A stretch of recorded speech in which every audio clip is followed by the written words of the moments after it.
Charles Bukowski dulunya adalah seorang pecandu alkohol, senang main perempuan, pejudi kronis, kasar, kikir, tukang utang, dan dalam hari-hari terburuknya seorang penyair.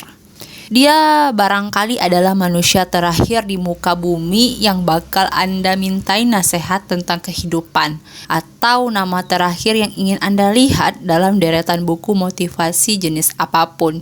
Justru fakta itulah yang menjadi sosoknya sempurna untuk memulai buku ini. Bukowski bercita-cita menjadi seorang penulis, namun karya-karyanya terus-menerus ditolak oleh hampir setiap majalah, surat kabar, jurnal, agen, dan penerbit yang pernah dihubunginya. Tulisannya sangat hancur, kata mereka, kasar, menjijikkan, tidak bermoral. Dan begitu tumpukan surat penolakan bertambah tinggi, beban dari kegagalan tersebut mendorongnya ke dalam sebuah depresi yang kian diperberat oleh alkohol, yang terus menghantui sebagian besar hidupnya.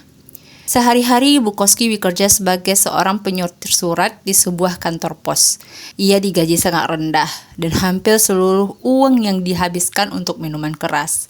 Barulah sisanya ia pakai untuk berjudi di pacuan kuda. Malamnya ia minum-minum sendiri, dan kadang menuntaskan puisi di mesin tik usangnya. Kerap kali dia siuman di lantai setelah pingsan semalam sebelumnya.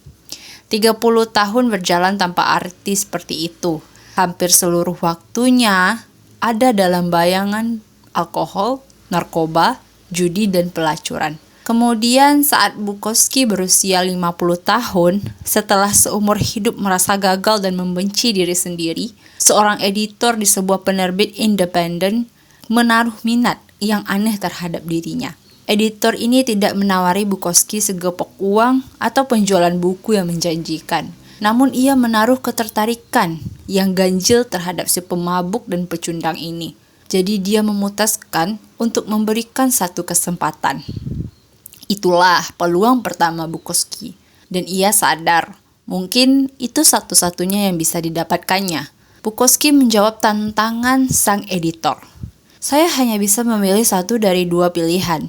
Tetap bekerja di kantor pos atau bakalan sinting. Atau tetap di luar sini menjadi penulis dan kelaparan. Saya lebih memilih kelaparan saja.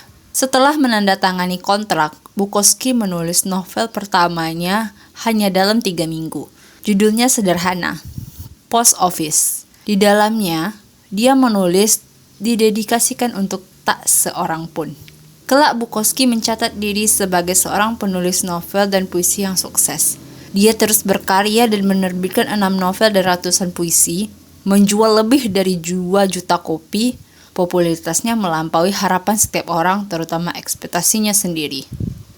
Kisah Bukowski ibarat amunisi untuk kultur cerita inspiratif di zaman kita.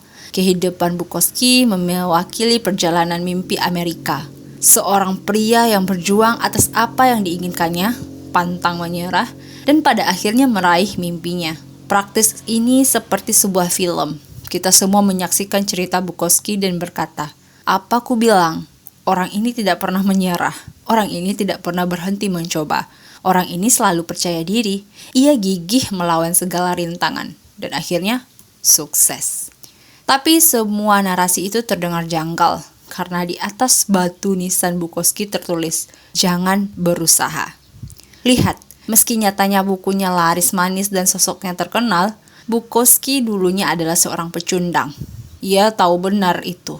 Dan keberhasilannya bukan hasil kegigihannya untuk menjadi seorang pemenang. Namun dari kenyataan bahwa ia tahu kalau dirinya seorang pecundang, menerimanya dan kemudian menulis secara jujur tentangnya. Ia tidak pernah mencoba untuk menjadi selain dirinya sendiri. Kecerdasan dalam tulisan Bukowski bukan soal memanfaatkan peluang yang luar biasa atau mengembangkan diri menjadi seorang sastrawan yang gemilang. Yang ada adalah kebalikannya. Ia hebat karena kemampuan sederhana untuk jujur pada diri sendiri sepenuhnya dan tulusnya, tertua mengakui hal-hal paling buruk yang ada pada dirinya sekalipun, dan untuk membagikan perasaan tanpa segan atau ragu. Ini adalah cerita di balik kesuksesan Bukowski. Yang sesungguhnya dia nyaman dengan cerminan dirinya yang dianggap sebagai sebuah kegagalan. Bukowski sama sekali masa bodoh dengan kesuksesan. Bahkan setelah ia terkenal, ia masih muncul dalam pembacaan puisi, mendaptrat, dan mencibir audiensnya dengan kasar. Dia masih mengekspos diri di muka umum dan meniduri setiap perempuan yang ditemuinya. Menjadi terkenal dan sukses tidak mengubahnya menjadi pribadi yang lebih baik. Dan ia menjadi terkenal dan sukses bukan karena perubahannya menjadi orang yang lebih baik. Perbaikan diri dan kesuksesan kadang terjadi bersama. Namun, itu tidak lantas berarti keduanya adalah hal yang sama. Budaya kita hari ini terobsesi untuk menwujudkan harapan-harapan positif yang mustahil diwujudkan. Menjadi lebih bahagia, menjadi lebih sehat, menjadi paling baik, lebih baik daripada yang lain. Menjadi lebih pintar, lebih cepat, lebih kaya, lebih seksi, lebih populer, lebih produktif, lebih diinginkan, dan lebih dikagumi. Menjadi sempurna dan memukau setiap hari. Anda meninggalkan segepok emas 24 karat. Usai sarapan dan mencium istri Anda yang bahenol dan telah siap melakukan selfie. Lalu berpamitan pada anak-anak Anda yang manis dan gendut. Lalu menerbangkan helikopter pribadi ke tempat kerja yang menyenangkan, di mana Anda bisa menghabiskan hari-hari dengan mengerjakan hal-hal yang sangat bermakna. Misalnya, menyelamatkan planet ini. Namun, ketika Anda berhenti sejenak dan sungguh merenungkannya, nasihat hidup yang konvensional, segala macam nasihat motivasional untuk menjadi pribadi yang positif atau menyenangkan yang selalu kita dengar, sebenarnya justru memberi penekanan pada kekurangan Anda. Nasihat itu langsung menyoroti apa yang Anda anggap sebagai kekurangan dan kegagalan pribadi Anda. Kemudian menggarisbawahi hal tersebut untuk Anda. Anda mempelajari cara terbaik untuk mendapatkan uang karena Anda sudah merasa tidak punya uang cukup. Anda berdiri di depan cermin dan terus mengafirmasi kalau Anda cantik karena Anda sudah merasa tidak cantik. Anda mengikuti tips berkencan dan menjalani hubungan karena Anda merasa bahwa memang Anda tidak layak dicintai. Anda melakukan latihan visualisasi yang konyol untuk menjadi sukses karena Anda memang merasa tidak cukup sukses. Ironisnya, pengarahan pemikiran pada hal-hal positif tentang apa yang lebih baik, apa yang lebih unggul, hanya akan mengingatkan diri kita lebih dan lagi tentang kegagalan kita. Kekurangan kita, apa yang seharusnya kita lakukan namun gagal kita wujudkan. Bagaimanapun, jika seorang sungguh bahagia, dia tidak akan merasa perlu untuk berdiri di depan cermin dan mengulang-ulang ucapan kalau dia bahagia. Dia bahagia, ya bahagia. Begitu saja. Ada sebuah ungkapan dari Texas. Anjing paling mungil menggonggong paling keras. Seseorang yang percaya diri tidak merasa perlu untuk membuktikan kalau dia percaya diri. Seorang wanita yang kaya tidak merasa perlu untuk meyakinkan seorang pun kalau dia kaya. Entah Anda seperti itu atau tidak. Dan jika Anda setiap saat memimpikan sesuatu, Anda sebenarnya sedang menguatkan realitas bawah sadar Anda. Lagi dan lagi, bahwa Anda bukan itu. Setiap iklan TV yang diproduksi ingin agar Anda percaya bahwa kunci suatu kehidupan yang baik adalah pekerjaan yang baik, atau mobil yang lebih mewah, atau pacar yang lebih cantik, atau hotbat dengan kolam pompa untuk anak. Dunia secara konstan mencecar Anda bahwa jalan menuju kehidupan yang lebih baik adalah lebih.